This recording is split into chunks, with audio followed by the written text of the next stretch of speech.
Hi there, it's Susan from It's My Sustainable Life, and I just wanted to go over propagating some herbs. So springtime is the perfect time to do that, as the softwood end, or the new growth on the herbs, allows you to propagate in water very easily.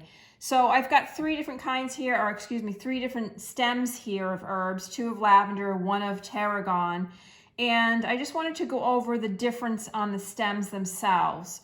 So you can see the new growth here that's kind of shooted out of the hardwood stem, and that is called softwood. And that's what we're going to use to propagate in water. As the plant grows, let me see if I can find one here, the stem will start to get a little firmer and it will start to get darker in color. That's called semi-hardwood stem. It's still flexible, but you can feel it. It's a bit more firm. And then finally, there's the dark brown section, and that's called the hardwood section, and that's pretty unbendable. If I were to really bend that, it would break. So there's some differences. I'm going over propagating, and rooting in water.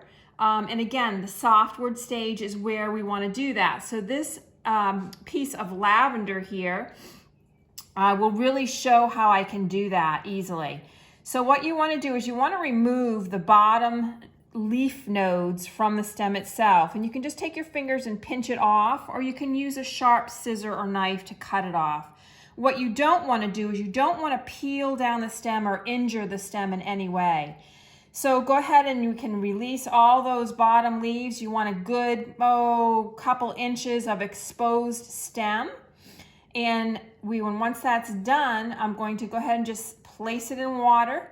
I'm going to put it out of the direct sun, and it'll start rooting. And depending on the health of the plant and the age of the plant, it can take anywhere from a couple days to upwards of 3 to 4 weeks before you start to see some rooting occur.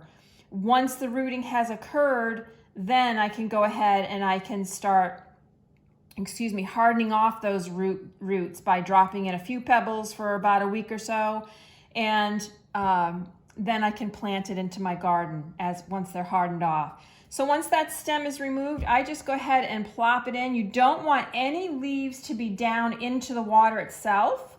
You want them, I'm not sure it's going to stay up there very good.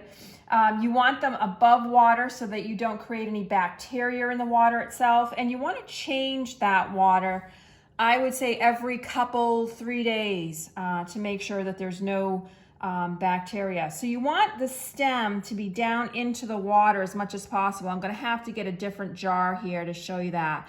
But again, you want a good portion of the stem into the water so that the roots can start to come out from that stem without dropping any of the leaves into that water base. So once my plants are all in there, I'm going to go ahead and let them root. Don't throw away these clippings. You can use them, you can dry them, you can save them for tea, as a fresh tea, whatever you want to do.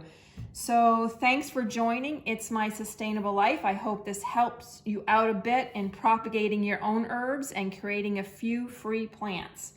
Be sure to subscribe below, and talk to you soon.